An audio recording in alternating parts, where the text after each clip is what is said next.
Good afternoon बच्चों।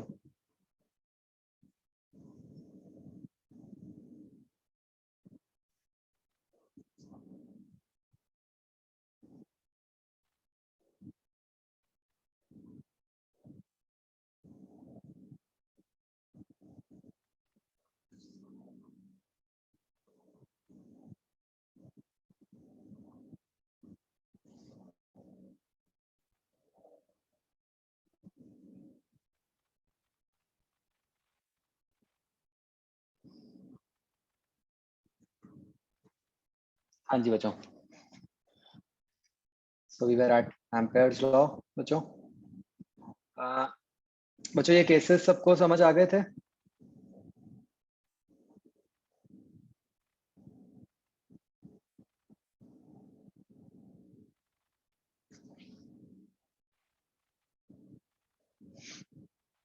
बताओ भाई, ये वेक्टर फॉर्म में क्या बनेगा?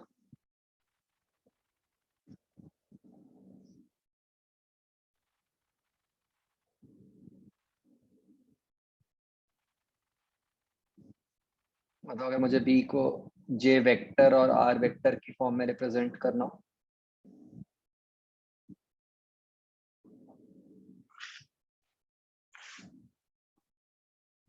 यस, तो this becomes mu naught J cross R by 2।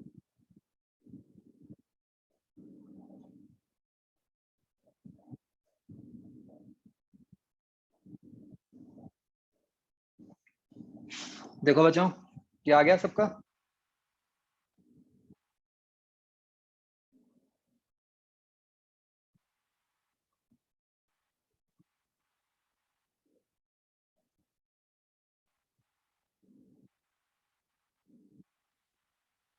Basically simple ही था बच्चों, इतना कुछ सोचने वाला ही नहीं है। नॉर्मली डीएल क्रॉस आर होता है, तो डीएल जो होता है वो करंट की डायरेक्शन ही तो होती है, और जे भी करंट की डायरेक्शन ही होती है, तो डीएल की जगह बस जे आ गया।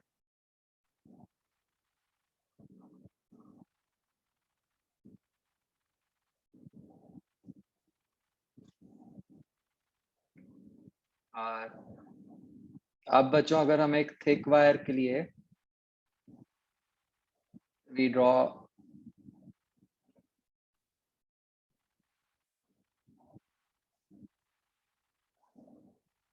Graph of small R versus B, तो एक ऐसा आ जाए।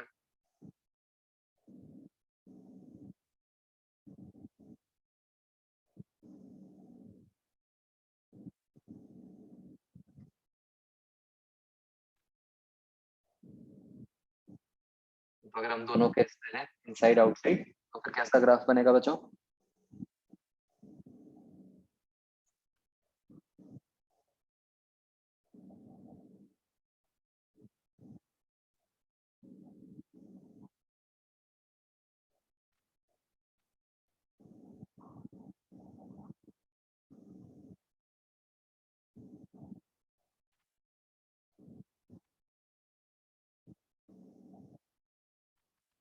यस, तो ये ग्राफ वही पुराना ग्राफ जो हम पता नहीं अब कितनी बार बना चुके हैं बच्चों।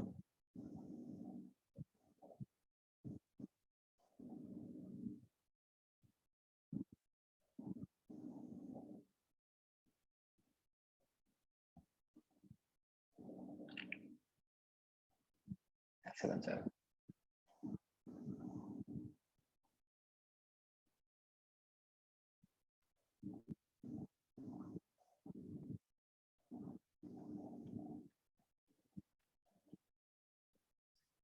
हाँ बच्चों, अगर हम नोट ही कर लें, ये सेम ग्राफ किस किस के लिए बन गया अब?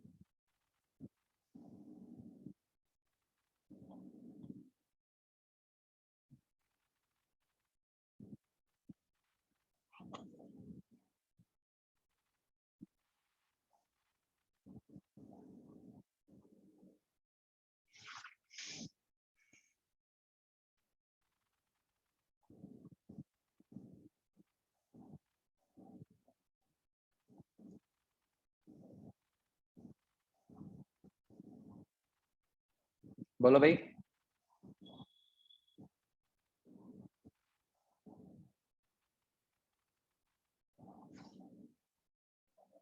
एक तो G वर्सेस स्मॉल आर भी ऐसे ही होता है ना, और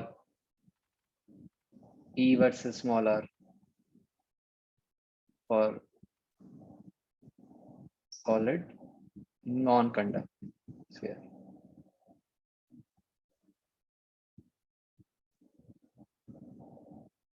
वो जो बहुत ही इंपॉर्टेंट है ये केस, मतलब कहीं ना कहीं तो ये क्वेश्चन आ ही जाता है।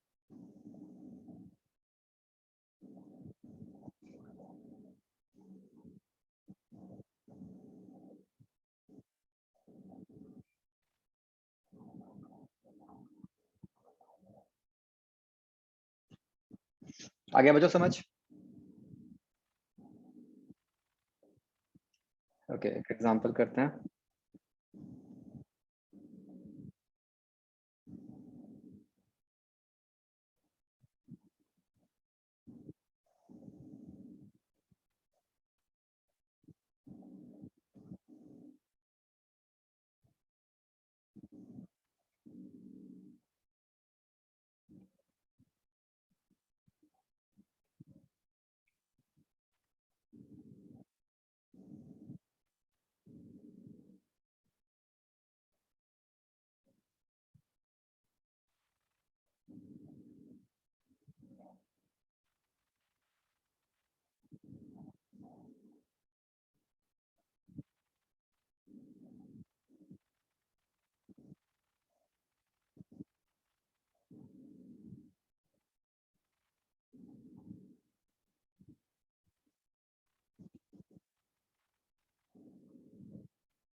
हाँ मैं तो ठीक है, गुस्सा है गलत है।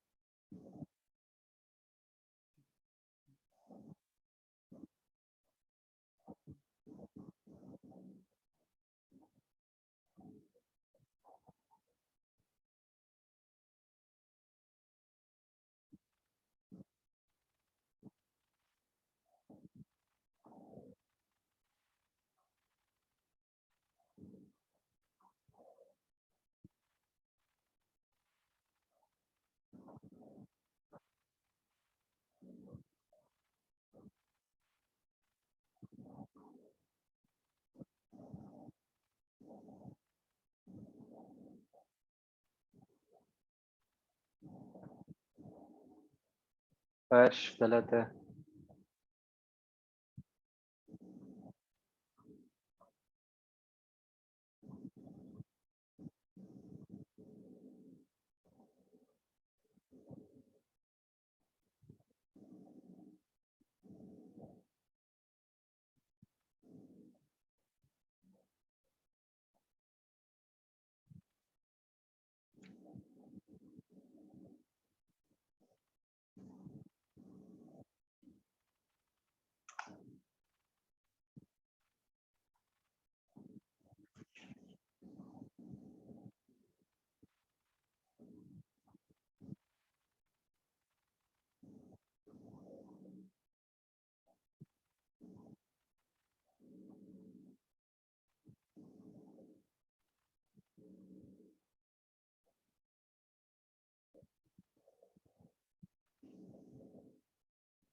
चलो बच्चों, आना है बिल्कुल, कुछ भी नहीं है इसमें।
आशीष ठीक है।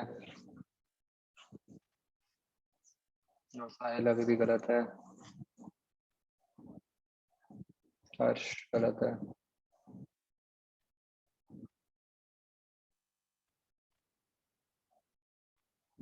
चलो भैया, आई एम वेटिंग, सबका आंसर चाहिए मुझे।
हाँ, करंट है।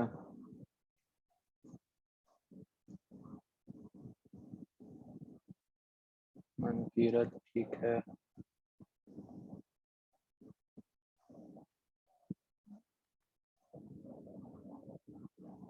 वरुण नवदा गलत है।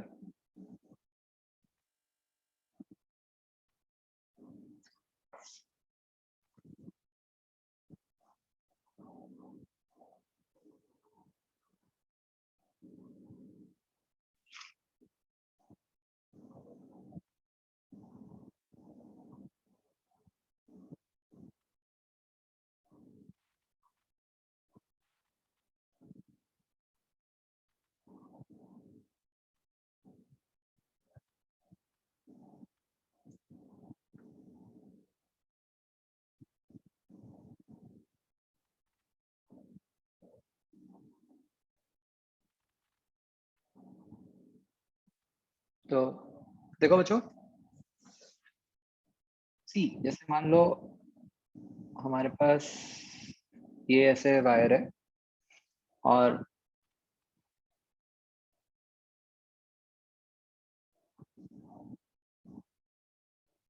मैं उसमें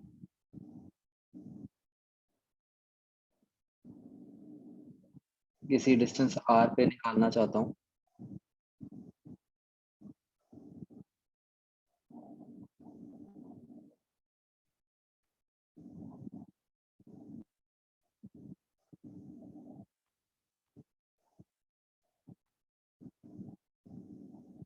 ना? तो अगर ये डिस्टेंस r पे मुझे निकालना है तो उसके लिए मुझे बच्चों r डिस्टेंस पे एक ऐसे लूप बनाना पड़ेगा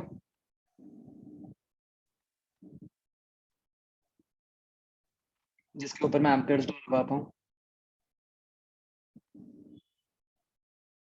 करंट ऐसे मान लेते हैं आउट ऑफ प्लेन आ रहा है।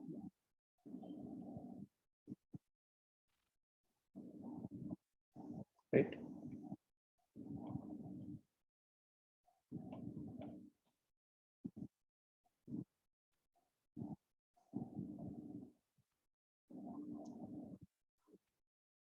तो for r less than equal left hand side तो हो गई हमारी clearly b into two pi R. Right hand side होगी mu naught into I enclosed. अब मुझे इस ब्लू लूप के अंदर का बचो एरिया इंक्लोज निकालना है। उसके लिए क्या करना पड़ेगा मुझे एक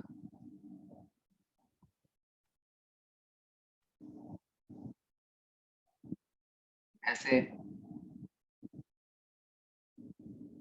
एक्स रेडियस की एक ऐसी स्ट्रिप लेनी होगी जिसमें से करंट बाहर आ रहा है, राइट। तो अब आई इंक्लोज कैसे निकलेगा? ये बच्चों जो रेड स्ट्रिप है, इस रेड स्ट्रिप के थ्रू कितना करंट निकल रहा है? जो भी यहाँ पे करंट डेंसिटी है इनटू उसका एरिया। रेड स्ट्रिप का एरिया क्या हो गया? 2 पाई x dx, isn't it?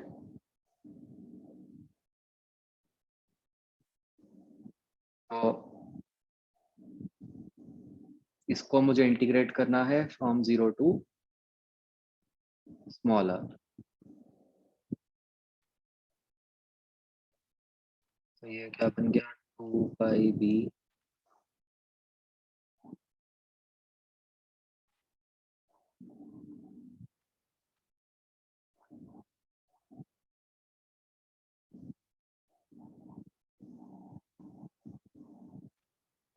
r square.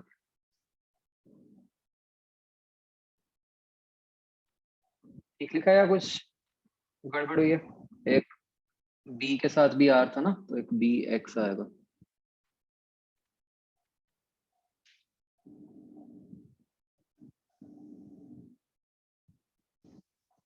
Right बच्चों?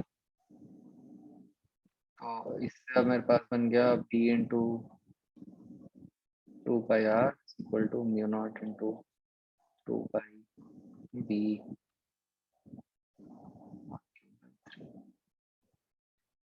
2 पाई कट गया, इससे b निकला।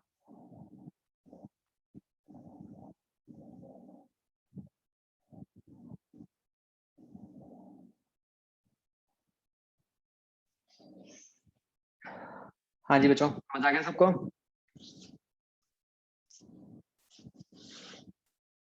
क्या गलती की थी?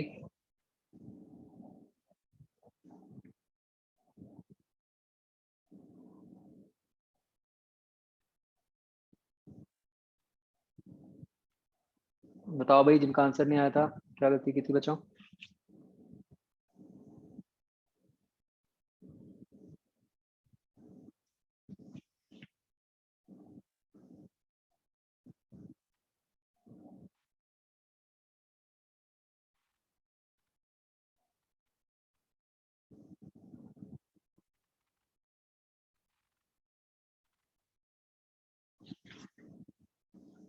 काफी लोगों का mu naught B R square by 2 आया था।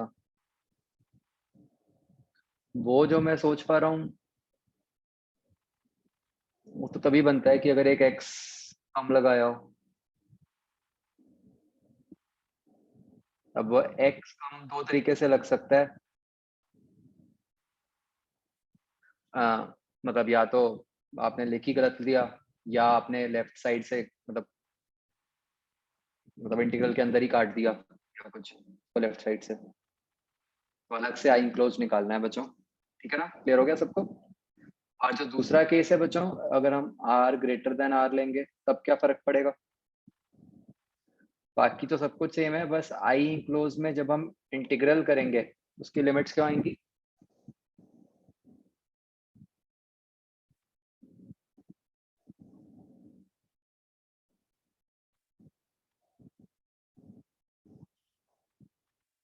जीरो टू कैपिटल आर, क्योंकि करंट तो कैपिटल आर तक ही है ना।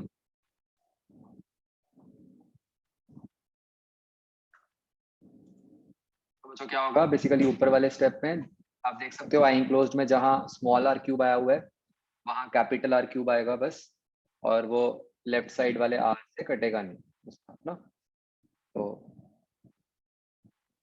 इसलिए जो बी आएगा हमारा वो म्यू नॉट बी।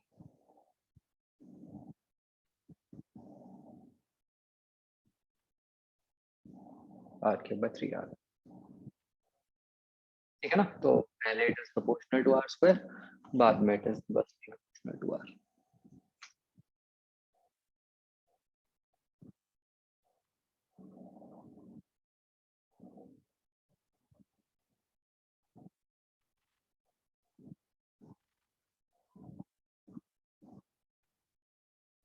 सबको समझ आ गया बच्चों?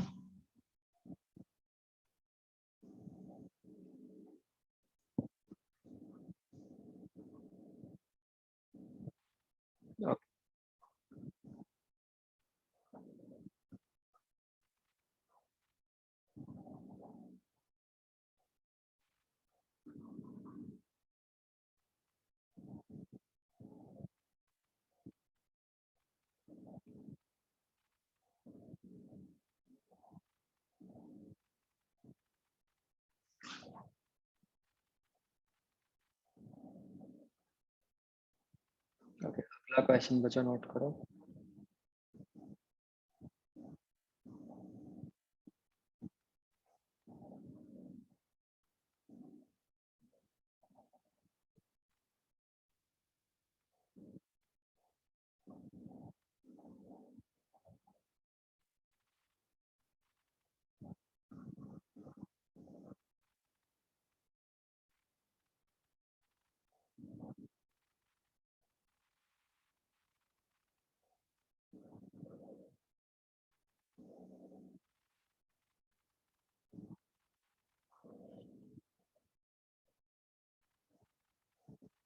ये क्या हो गया?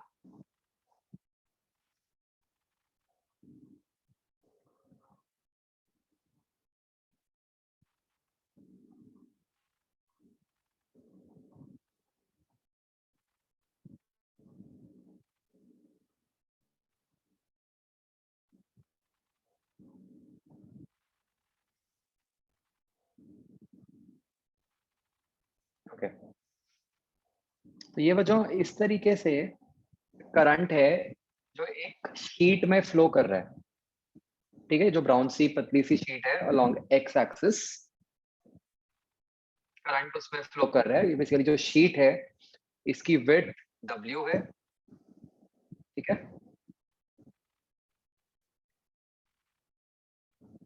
तो ये बच्चों होमवर्क में करना है आपको, मतलब you have to find B at, एक तो पॉइंट P जो है को फिगर में शो किया, और दूसरा एट सम पॉइंट 0,0,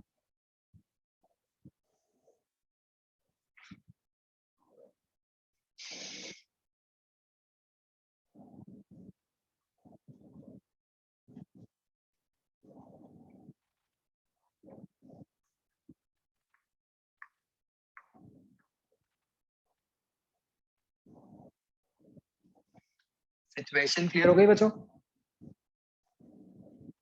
मतलब आप ऐसे सोच सकते हो बहुत सारी वायर्स पड़ी हुई है ना एक विड्थ में,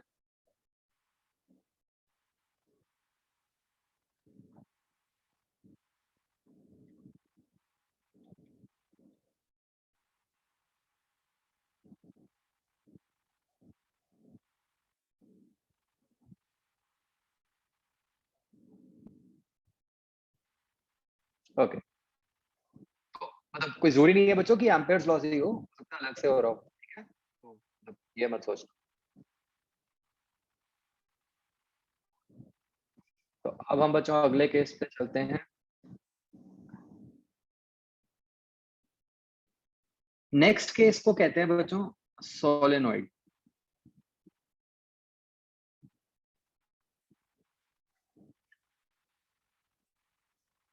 सोलेनोइड बच्चों कुछ इस तरीके का फिगर होता है, देखो।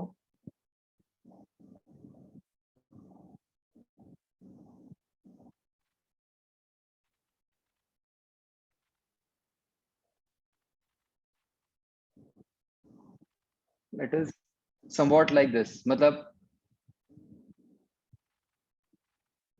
इसको विजुलाइज करने का बेस्ट तरीका है, इमेजिन करो जैसे आपने अपना पेन लिया और पेन के ऊपर वायर के बहुत सारे राउंड्स चढ़ा दिए, वो सोलेनॉइड बन जाएगा।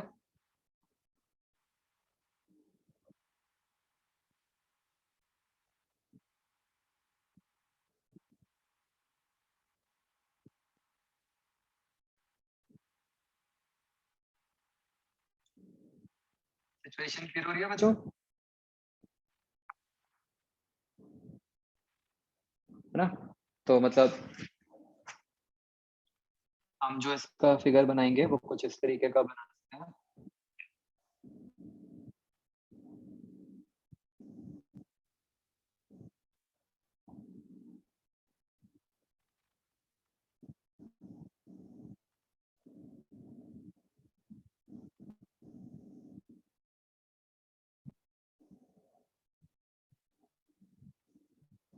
राइट, कि एक सिलेंडर है और उसके ऊपर हमने ऐसे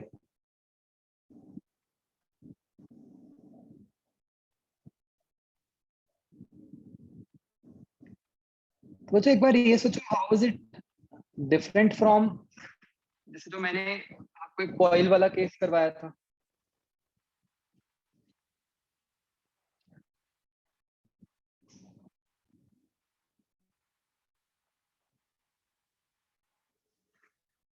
इसमें हमने लिखा था ना कि भाई n टर्न्स है तो n से मल्टीप्लाई कर दो। उसमें तो हम ये मान रहे थे कि सारे टर्न्स एक के ऊपर एक है। यहाँ पे मतलब एडजेसेंट हैं सारे टर्न्स, मतलब एक दूसरे के साथ आसपास हैं एक दूसरे के, बट एक के ऊपर एक नहीं है ना?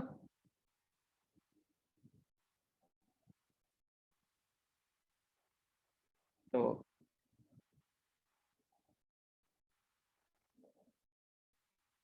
ये बच्चों मान लो उसकी लेंथ एल हो गई और ये उसका रेडियस।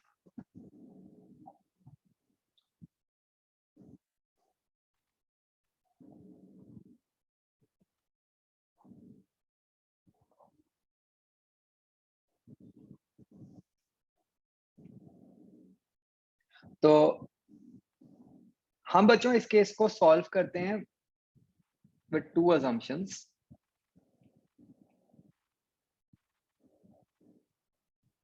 एक तो अजम्पशन ये है बच्चों कि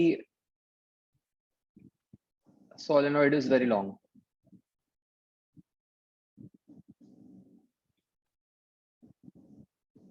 ठीक है, मतलब जो एल है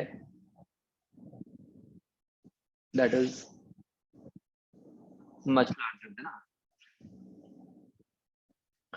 और दूसरी assumption बच्चों हमारी ये होती है कि जो टर्न्स हैं वो बहुत टाइटली बाउंड है, मतलब एक दूसरे के बिल्कुल साथ।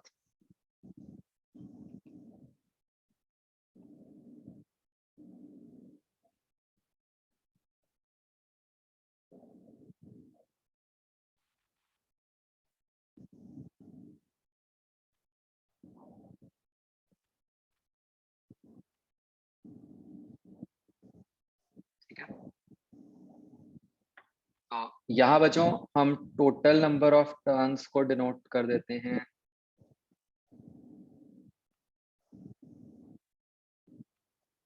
कैपिटल एन से। तो फिर हम एक क्वांटिटी बना लेते हैं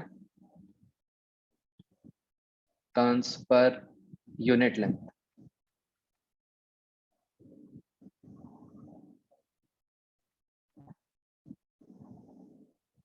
ठीक है, तो उसको स्मॉल एन से डिनोट करते हैं, तो वो क्या बन जाएगा, वो ऑफ कोर्स एन।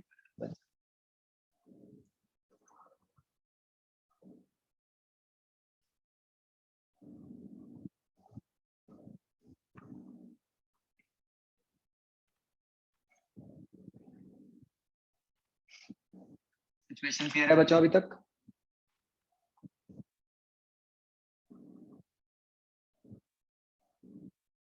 ओके, तो थोड़ा सा और क्लियर करने के लिए बच्चों सिचुएशन को, हम इसका क्रॉस सेक्शनल व्यू लेते हैं।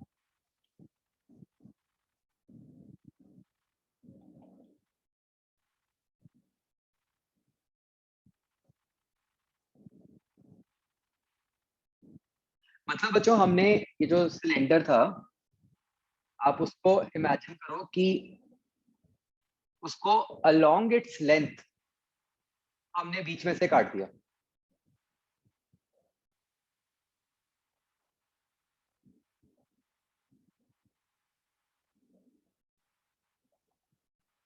मतलब ऐसे सोचो कि इमेजिन तो ये जो दिख रहा है आपको, ये तो मतलब एक सिलेंडर है, राइट? तो ऐसे सोचो आप, मान लो मेरे पास ये ऐसे एक ब्लेड है और मैंने इस ब्लेड से इसको ऐसे बीच में से पूरा राइट टू लेफ्ट मूव कर दिया। समझ रहे हो बच्चों?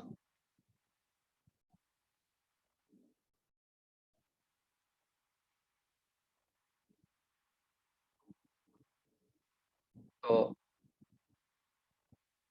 इन अदर वर्ड्स, मतलब जब हम इसको काटेंगे, देखो कुछ ऐसा दिखेगा? नहीं, ऐसा नहीं।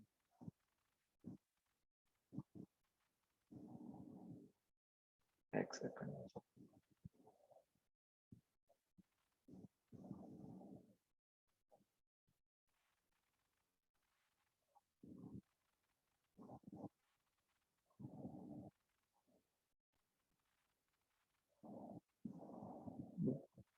अब क्लियर हो गया होगा बिल्कुल कि कैसे काटा है?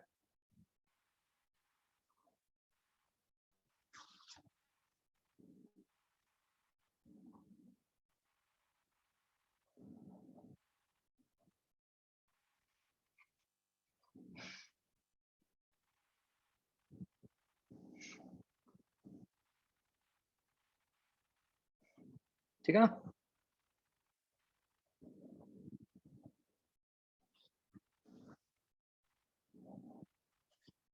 अगेन बच्चों, हम इसका फिगर बना लेते हैं अपने हिसाब से।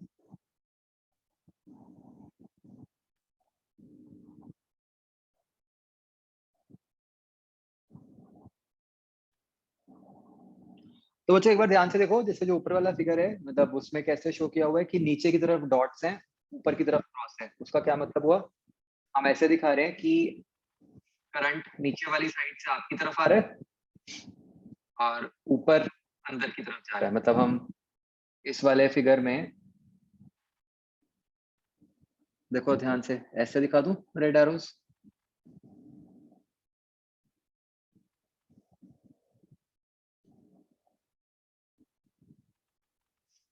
सबको क्लियर हो रहा है बिल्कुल?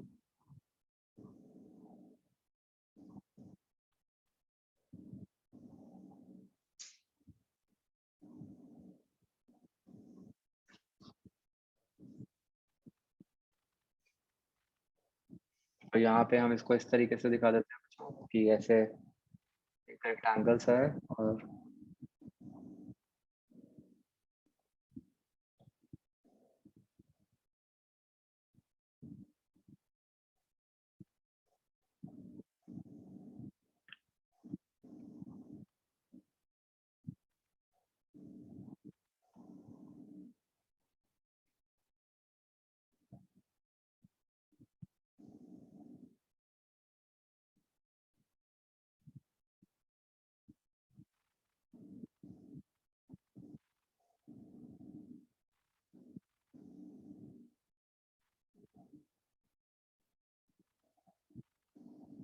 ठीक है, एंड सो ऑन। ये सिचुएशन हो गई।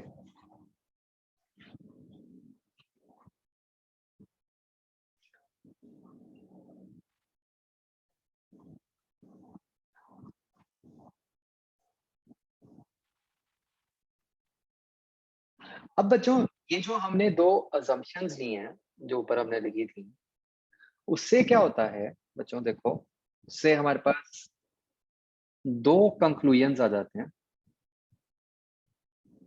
एक तो ये आ जाता है कि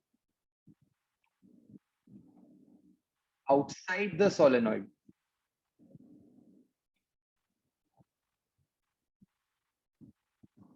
बी जो है वो नियरली जीरो है।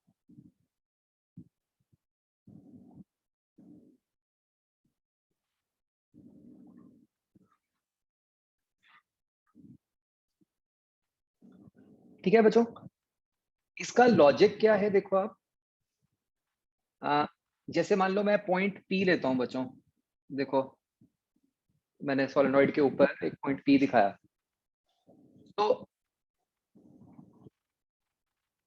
आप ये सोच सकते हो कि पॉइंट पी पर मतलब जो ये सारी करंट कैरिंग वायर्स जो उसके पास वाली हैं, मतलब जो अंदर की तरफ जा रही हैं, उनका जो इफेक्ट होगा और जो नीचे वाली वायर्स हैं उन दोनों के इफेक्ट्स ऑपोजिट होंगे, क्योंकि करंट की डायरेक्शंस उल्टी हैं, है ना। और अगर हम कह रहे हैं कि सोलेनोइड हमारा बहुत पतला सा है, तो उसके हिसाब से फिर ऊपर वाली वायर्स और नीचे वाली वायर्स में डिस्टेंस भी बहुत कम होगा, इजंट इट।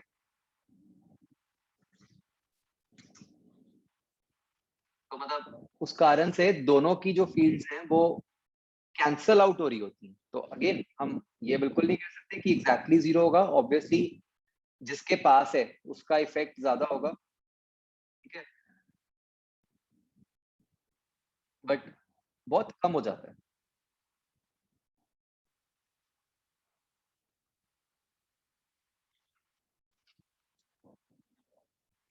क्या ये बात समझ आती है बच्चों?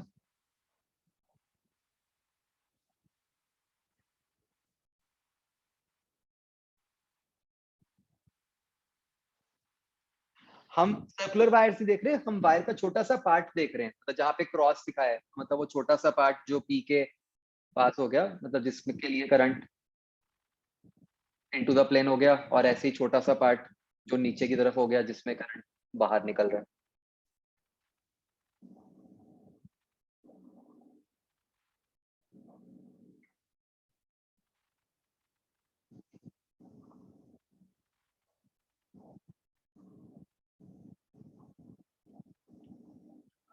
दूसरा बच्चों, इस अजम्पशन से ऐसा निकल के आ जाता है कि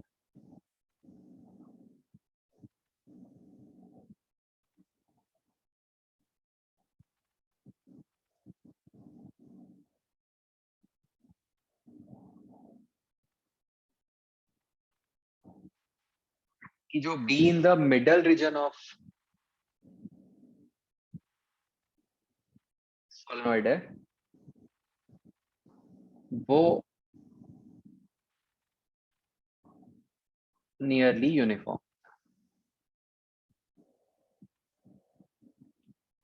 तो मिडल रीजन का क्या मतलब हुआ बच्चों कि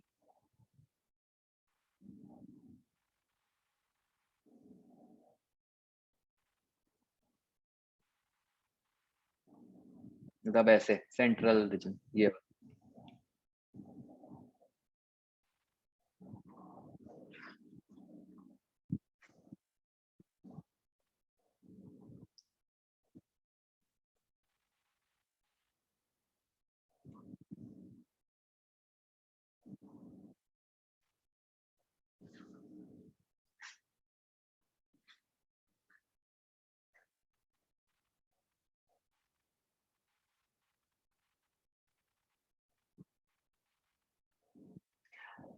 इस बात को बच्चों हम मतलब ऐसे डायरेक्ट लॉजिकली तो नहीं निकाल पाते, जैसे जो हमने जैसे ए पार्ट में निकाला था, बट हाँ, जैसे ऑल्दो हमने अभी पढ़ा नहीं है कंसेप्ट, बट अगर हम बच्चों इस फिगर को देखें, तो जैसे बच्चों इलेक्ट्रिक फील्ड लाइंस होती हैं, वैसे ही मैग्नेटिक फील्ड लाइंस भी होती हैं कुछ, ठीक है, वो भी आगे आएगा। तो जैसे वहां पे होता है बच्चों, है ना, कि भाई जितना अगर वो स्पेसिंग इक्वल होती है तो उसका मतलब होता है कि फील्ड यूनिफॉर्म होती है, राइट। तो ऐसे ही सोलेनोइड के अंदर भी जो बीच वाला रीजन है, अगर हम उसकी फील्ड लाइंस बनाते हैं तो वो फील्ड लाइंस इक्वी डिस्टेंट सी बनती हैं। तो उससे हमें पता चल जाता है कि भाई फील्ड जो है वो यूनिफॉर्म। ये बात क्लियर होती है बच्चों?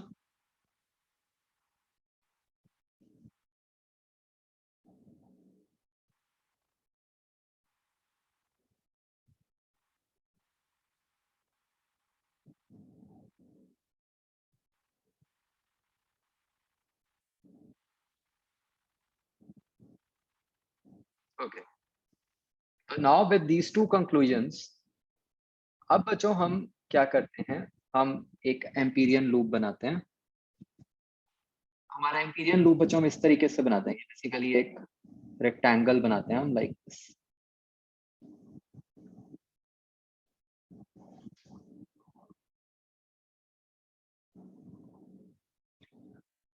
बच्चों इस रेक्टेंगल के अंदर जो इनक्लोज्ड करंट है जो हम देख पा रहे हैं, उसके हिसाब से मुझे बताना कि हमें डीएल किधर को लेना चाहिए, क्लॉकवाइज या एंटी क्लॉकवाइज।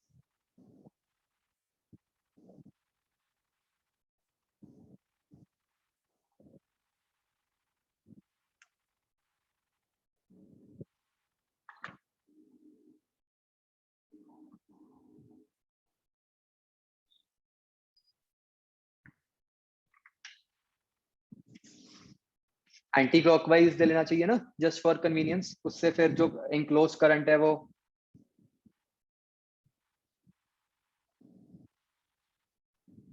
पॉजिटिव आ जाएगा।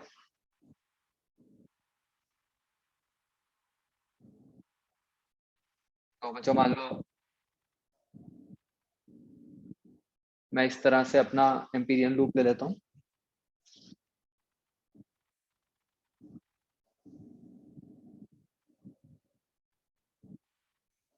And let's call these points as P, Q, R, S.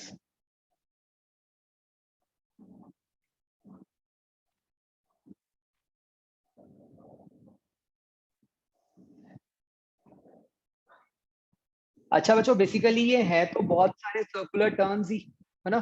तो जो हमने शॉर्टकट किया था, उस शॉर्टकट के हिसाब से बताओ कि जो सॉलिनॉइड के अंदर वाला रीजन है, वहां पे मैग्नेटिक फील्ड किधर को आएगी। बाहर वाले में तो हमें पता है कि जीरो ही है नियरली, अंदर वाले रीजन में किधर को आएगी मैग्नेटिक फील्ड। जिस तरह से लूप्स हैं, जो करंट नीचे से ऊपर जा रहा है, फिंगर्स को कर्ल करो और बताओ मुझे।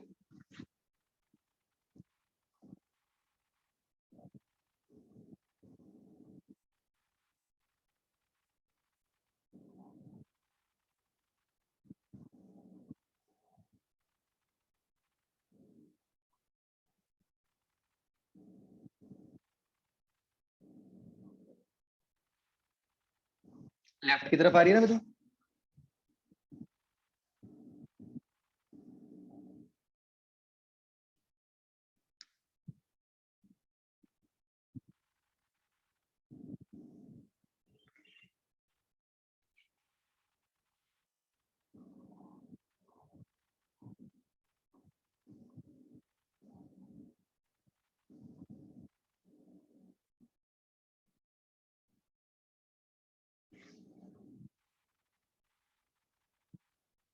तो इस तरह से होगी, ठीक है।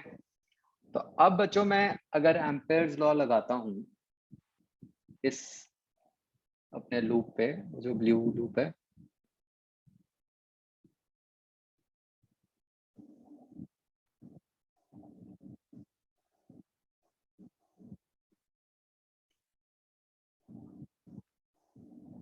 तो इस पूरे लूप पे अगर बच्चों हम integral B dot D L लगाते हैं,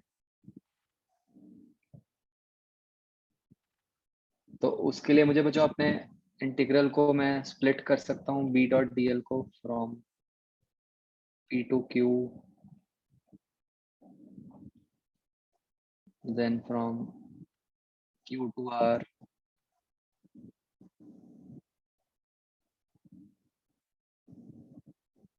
are to S, and again from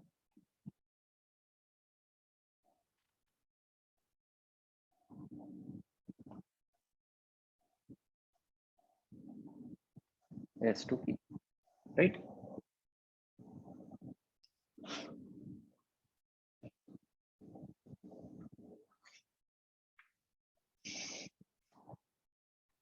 अब बच्चों अगर हम इस लूप के अलग अलग पार्ट्स को देखें, तो जैसे ये जो पी टू क्यू वाला होगा इंटीग्रल, वो क्या होगा, उसकी वैल्यू क्या आएगी।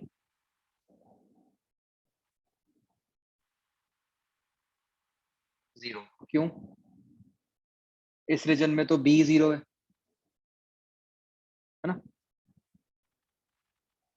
आउटसाइड वाला रीजन है। ऐसे ही बच्चों जो उससे अगला है Q2R, इस रीजन में क्या हो रहा है? आप देखो कि जब हम Q से R जाएंगे तो कुछ पार्ट के लिए तो B 0 है, और अगर हम अंदर भी चले गए तो अंदर वाले रीजन में B जो है वो DL के परपेंडिकुलर हो गया।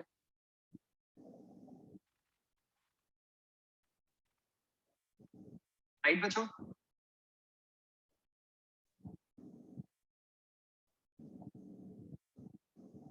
अब उससे अगले में अगर हम बात करें, ये जो है R से S, R से S में हमें पता है, हमें दिख रहा है कि जो B वेक्टर है वो DL के पैरेलल है एंड B यूनिफॉर्म भी है।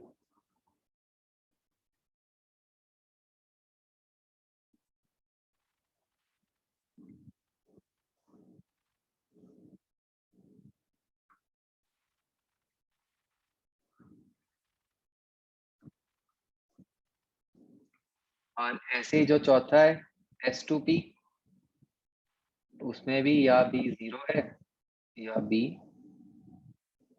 DL वेक्टर के परपेंडिकुलर है, isn't it?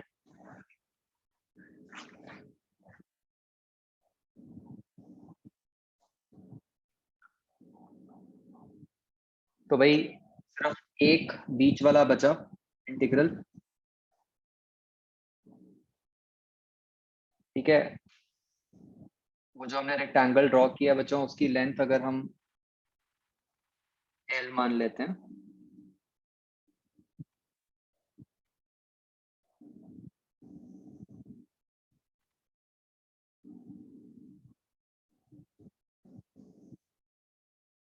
तो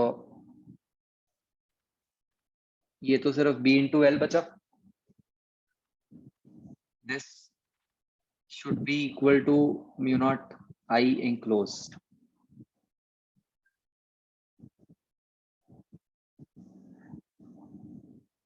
अब बच्चों मुझे बताओ I कितना इंक्लोज हो गया इसके अंदर?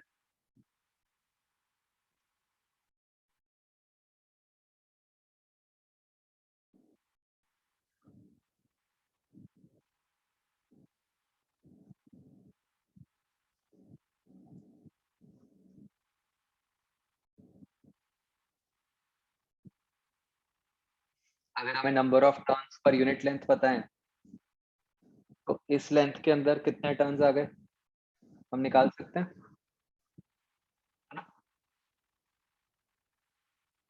तो बच्चों क्या वो सिंपली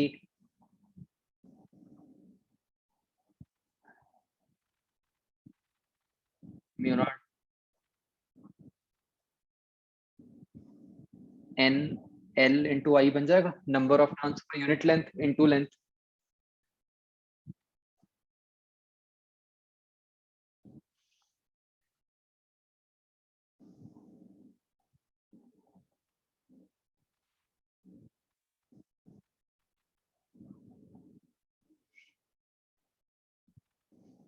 आ गया समझ बच्चों?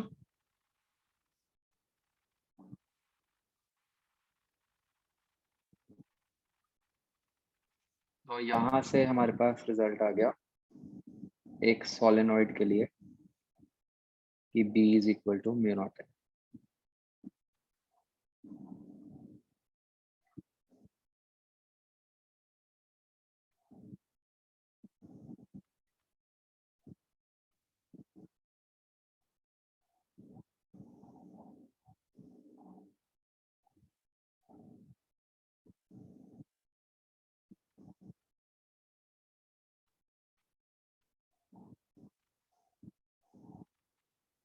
ठीक है जी।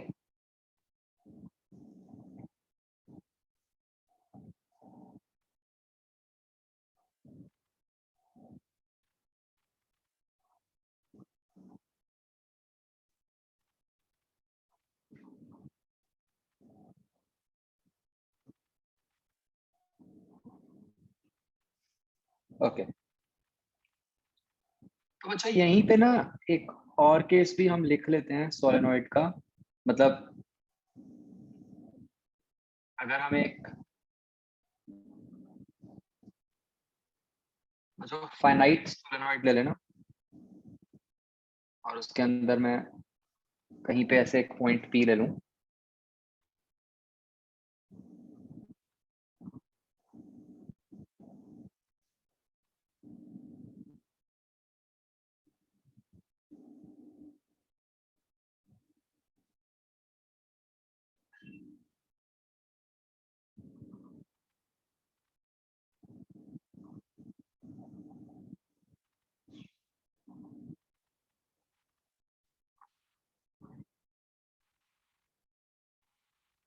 तो आप देख रहे हो बच्चों मैंने बिल्कुल वैसे ही लिया है, मतलब मैंने पॉइंट पी एक्सेस पे लिया है और मैंने जैसे हम वो स्ट्रेट वायर वाला केस नहीं लेते होते वैसे ही किया कि पी से मैंने 3 लाइंस बनाई हैं, एक परपेंडिकुलर, एक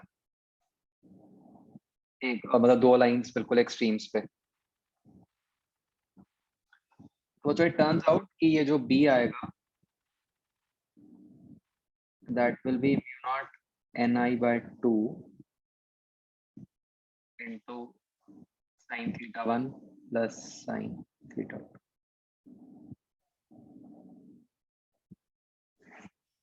ठीक है, मतलब ये एग्जैक्ट मैथमेटिकल रिजल्ट है जो आपने डिराइव करना है इंटीग्रेशन की हेल्प। ठीक है जी।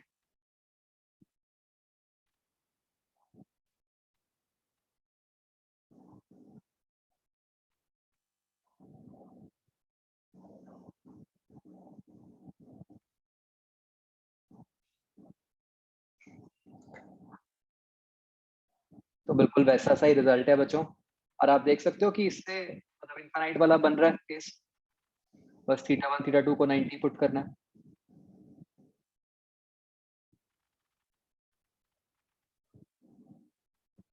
अच्छा बच्चों अब देखो मैं ना मतलब कई सारे अच्छे क्वेश्चंस हैं जो मैं आपको देता हूँ एंड आई एक्सपेक्ट कि आप मतलब मुझे उसके सॉल्यूशंस भेजोगे, तो आप में से कुछ लोग भेजते हो कुछ नहीं भेजते हो, तो बच्चों आपका नुकसान है।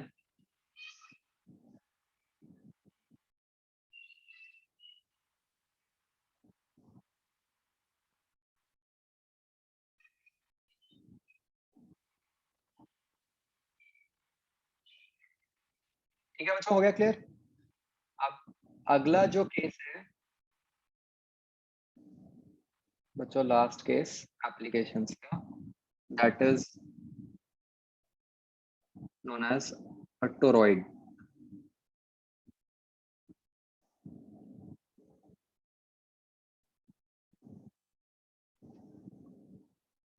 तो बच्चों टोरॉइड इज मतलब very simple, toroid is nothing, बस आप ये सोचो कि ये जो सोलेनोइड हमने लिया था, राइट, अगर हम उस सोलेनोइड को घुमा के उसके एंड्स को ज्वाइन कर दें,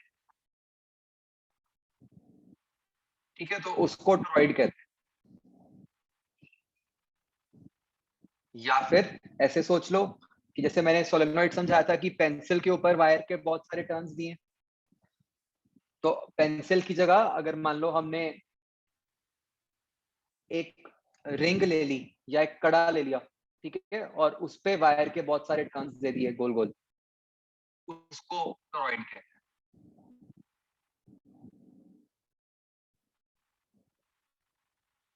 ठीक है, मतलब लाइक दिस।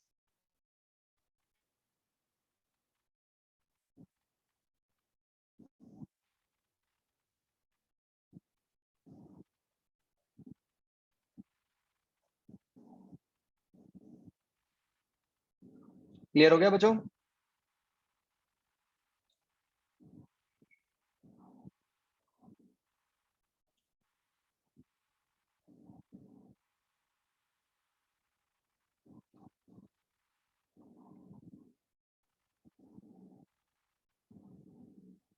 और बच्चों इसको अगर हम बीच में से काट देंगे तो बिल्कुल जैसे सोलेनोइड को काटा था ऐसे बीच में से, तो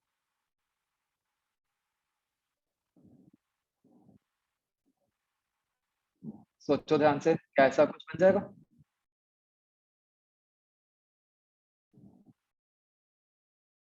कि अंदर वाली साइड सारा कुछ, सारी रिंग्स जो हैं वो दिख रही हैं कि करंट उसमें एंटर कर रहा है, और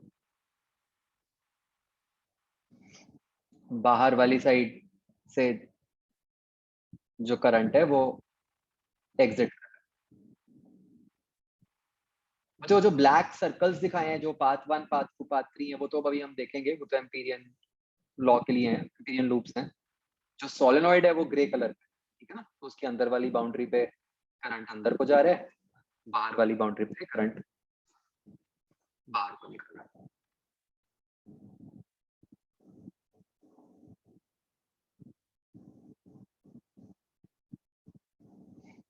समझ आ गया बच्चों?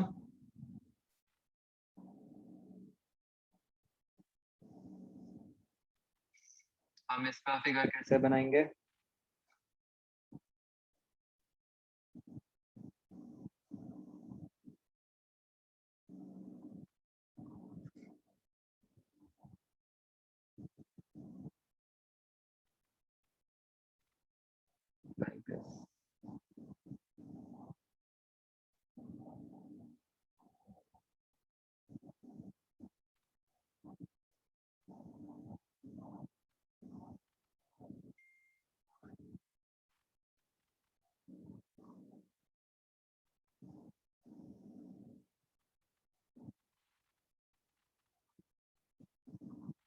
ठीक है, जहाँ पे बिना रेडियस होता है रेडियस भी।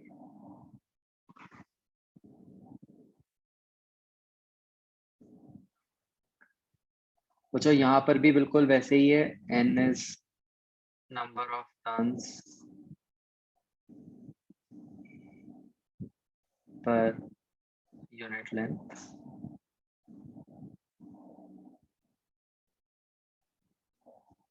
और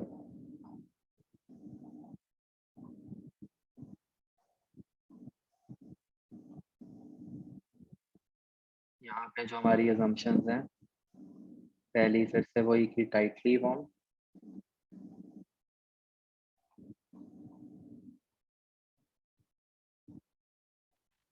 और दूसरी है कि हम बच्चों फिर से इसको पतला सा मानते हैं कि जो p है वो अप्रोक्सीमेटली एक इक्वल।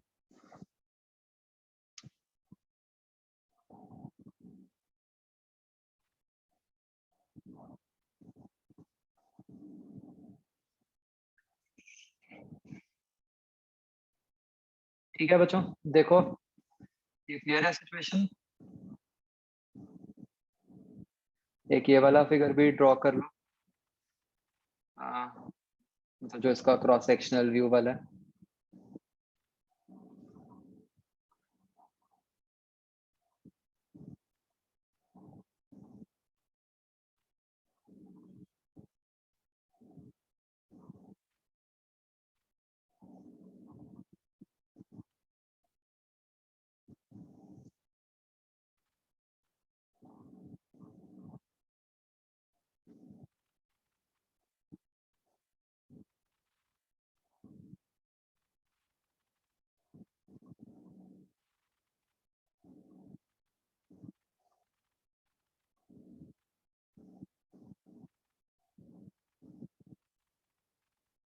अच्छा, ये फिगर बनाते हुए मुझे ये बता सकते हो कि ऐसा क्यों है कि अंदर वाली साइड जो वो क्रॉसेस हैं वो पास पास हैं, बाहर वाली साइड जो डॉट्स हैं वो थोड़े दूर दूर हैं, ऐसा क्यों है?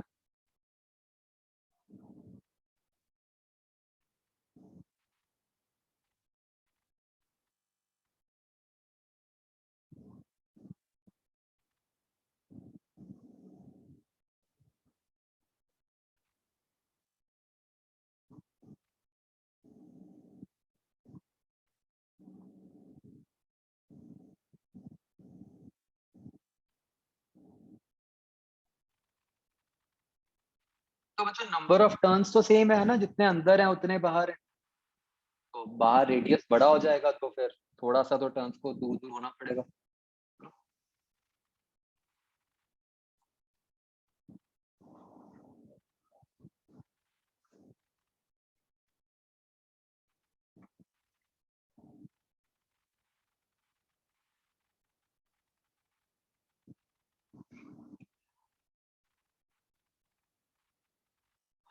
अच्छा बच्चों, अगर हम फील्ड की डायरेक्शन देखना चाहें सोलेनॉइड के अंदर, मतलब सॉरी टोरॉइड के अंदर, वो किधर को आएगी? देखो अगर मैं इसको ऐसे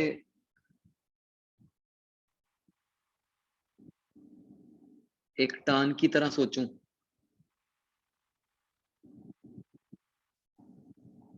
है ना, तो जो राइट हैंड लॉ से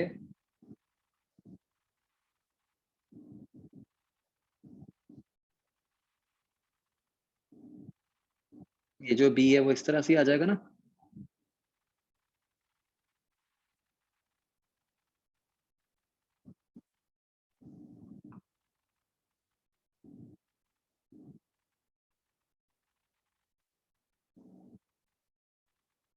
तो बी जो है वो टेंजेंशियल आ जाएगा बेसिकली लूप के।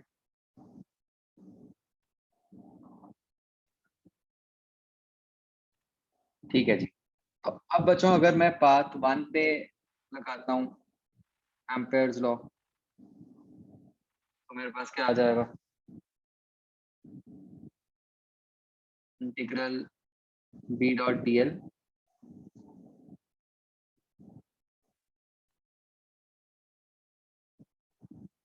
जो कि मुझे पता है कि B into integral D L ही रह जाएगा, है ना।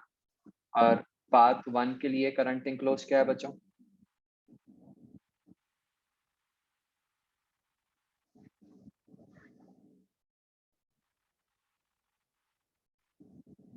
जो अंदर वाला पाथ है बच्चों, उसके लिए करंट इनक्लोज क्या है?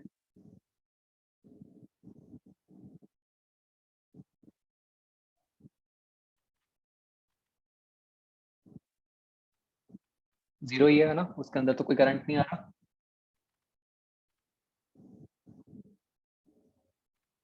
तो ये जीरो आ गया। तो ये जो बीच वाला रीजन है, मतलब टोरॉइड के बाहर, लेकिन जो है रीजन बीच वाला, वहां भी जीरो आ गया। ऐसे ही बच्चों जब मैं पाथ 2 पे करूंगा, उसमें integral B dot D L, ये बी इन डी एल, उसमें क्या बन जाएगा बच्चों? Current enclose. पार्ट 2 नहीं, सॉरी पार्ट 3।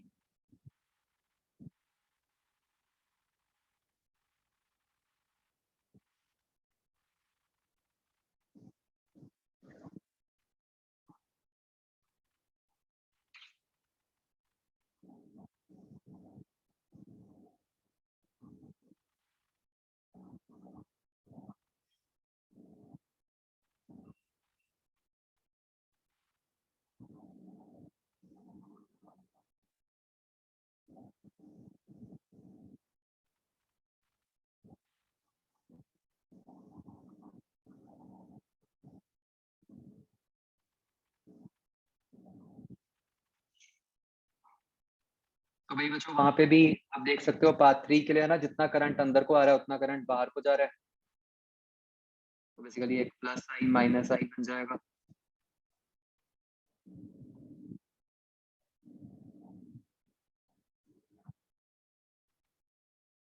तो उसके लिए भी जीरो आ गया।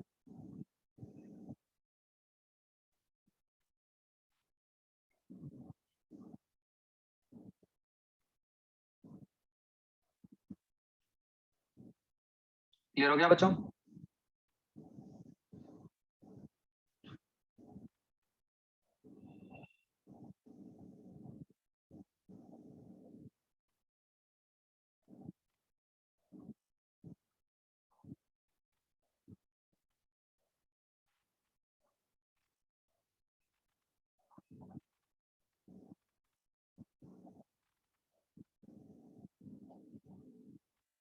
तो जैसे बच्चों सोलेनॉइड के केस में जो फील्ड थी वो सिर्फ उसके अंदर ही थी, है ना, ऐसे ही टोरॉइड के केस में भी जो फील्ड है वो उसके अंदर ही है। टोरॉइड के बाहर कहीं पर भी फील्ड नहीं है। और अब अगर बच्चों हम लें पाथ 2,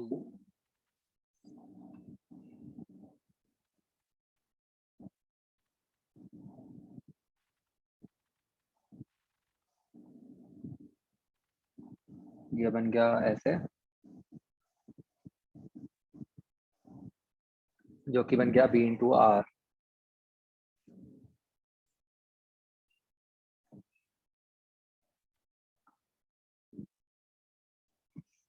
तो पाथ 2 के लिए बच्चों आई इंक्लोज कितना आएगा?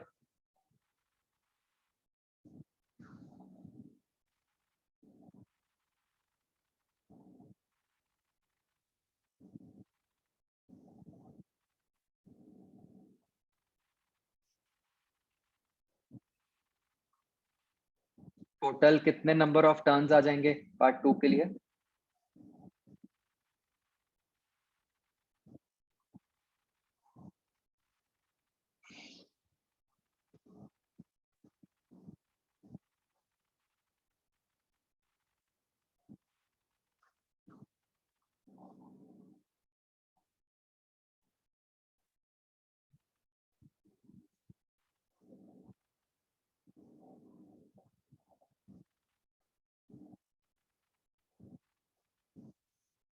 कैन वी से कि म्यू नॉट इंटू एक टर्न में नंबर करंट आई, अब नंबर ऑफ टर्न्स कितने बन जाएंगे? कैन आई से स्मॉल n इंटू जो लेंथ है।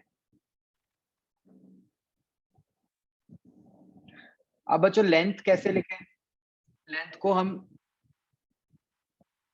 आइडियली तो हम उसको एक तरह से मीन लेंथ लिख सकते हैं ना, 2 पाई a plus b by 2।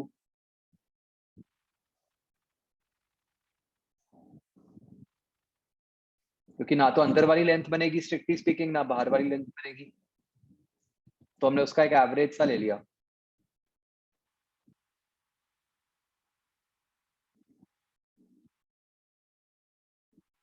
But क्योंकि हमने पहली अजम्पशन ले ली कि पतला है सॉलिड टोरॉइड, तो चाहे आर लो, चाहे ए लो, चाहे बी लो, सब है नियरली इक्वली,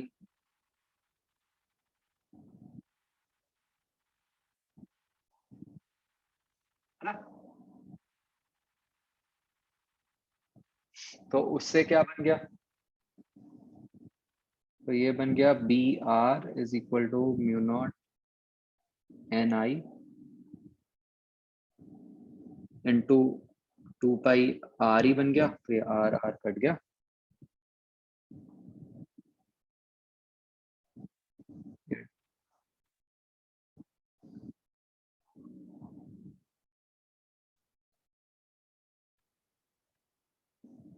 मैं गलत लिख दिया, बी आर नहीं आएगा ना, बी इंटू 2 पाई आर ही आएगा इधर भी।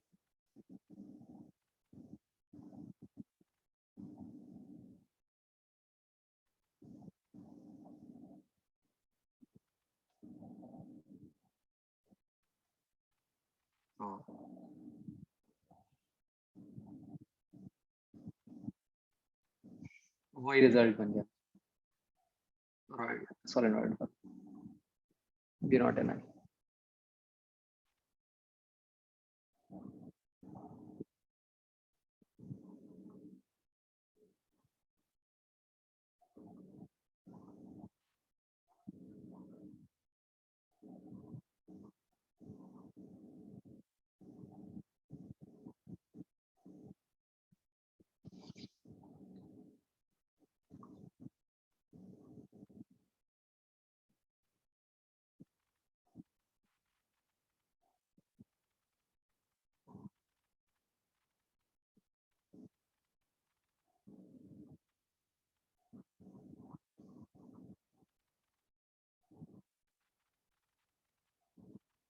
हो गया बच्चों क्लियर?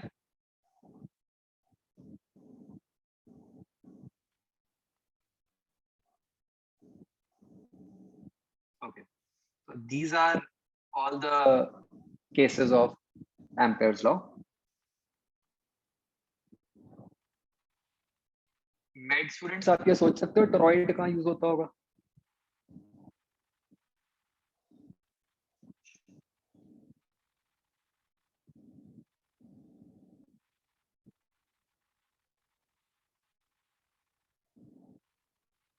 Any idea? ऐसे कुछ गोल सा बड़ा सा, नॉन मेड वाले भी सोच सकते हो, आपको मना नहीं है।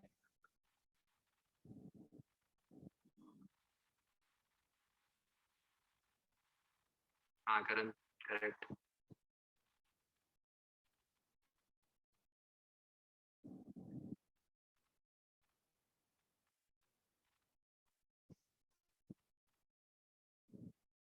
क्या होता है ये?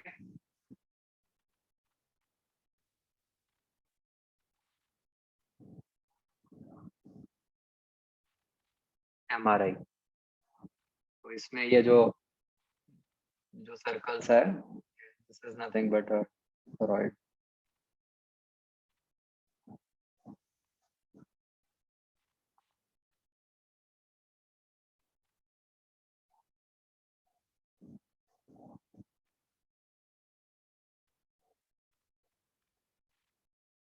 ठीक है बच्चों, क्लियर हो गया सबको?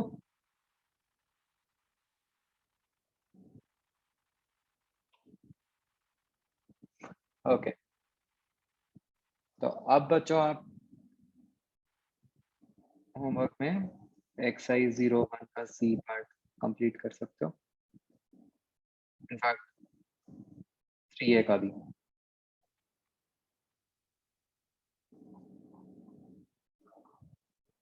राइट।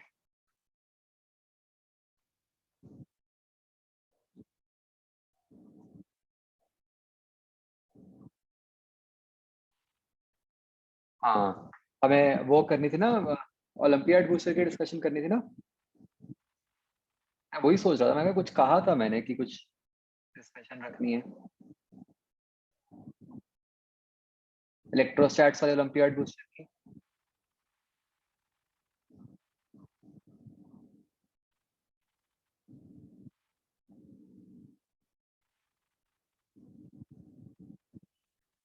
ये कल बताना बच्चों किस टाइम फ्री हो।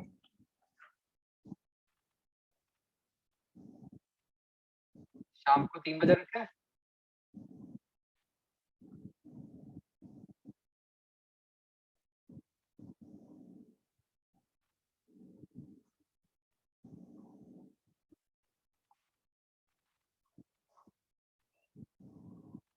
नॉन मेड 3 बजे फ्री हो आप, देखो। बचा नहीं, 4:15 तक क्लास है।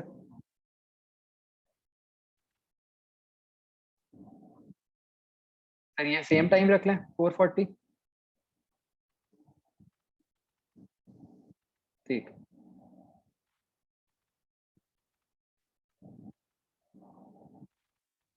चलो ठीक है बच्चों। बच्चों एक सेकंड, एक मिनट, आपको कुछ दिखानी थी चीज।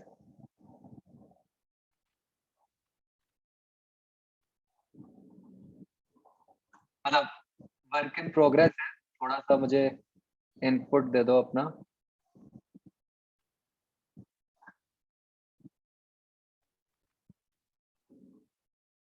ये ना मैं मतलब ट्राई कर रहा था, जैसे वो चक्कर रहता है ना हमेशा कि हाँ जूम की रिकॉर्डिंग शेयर करने वाला, मतलब बाई चांस कोई टीचर भूल जाए तो फिर आपको दिक्कत आती है। और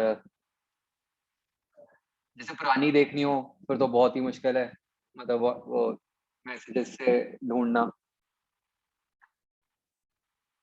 तो ये मैं थोड़ा सा बना रहा था प्रोग्राम कि जैसे इसमें मान लो सर्च करें हम आईडी डाल के, तो ऐसे टीचर वाइज, डेट वाइज और टाइम वाइज सारे लिंक्स दे देगा।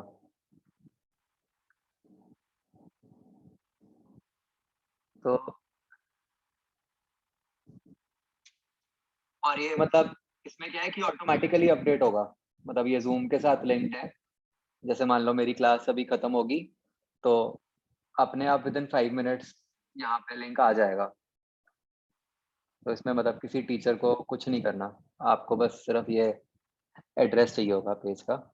मुझे बताओ इसको और बेटर कैसे बना सकते हैं? मतलब जैसे एक तो मुझे लग रहा था कि आईडी के साथ डेट का भी डाल सकते हैं सर्च का।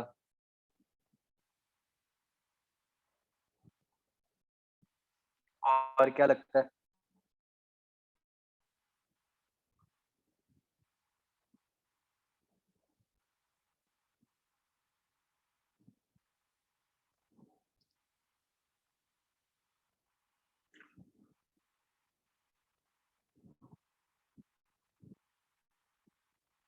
हाँ, आईडी की जगह टीचर का नाम आ जाएगा, वो तो ठीक है। हाँ, इसमें तो सारी आ जाएँगी।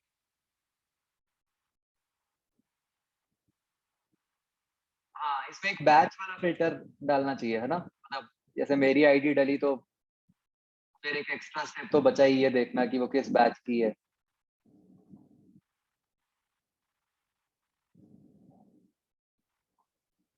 बैच के लिए इसको किसी तरीके से आपके शेड्यूल के साथ लिंक करना पड़ेगा प्रोग्राम को। हुँ।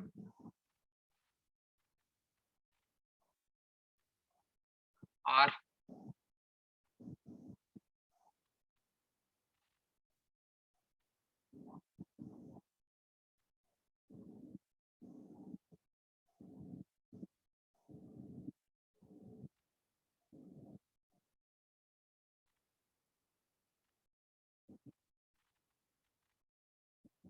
चलो सोचना, बताना मुझे, ठीक है? मुझे जो-जो समझ आएगा वो तो मैं करूँगा कल परसों में।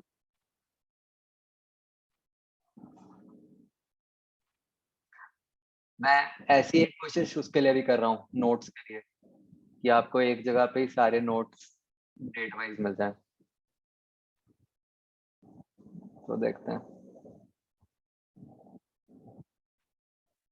ठीक है?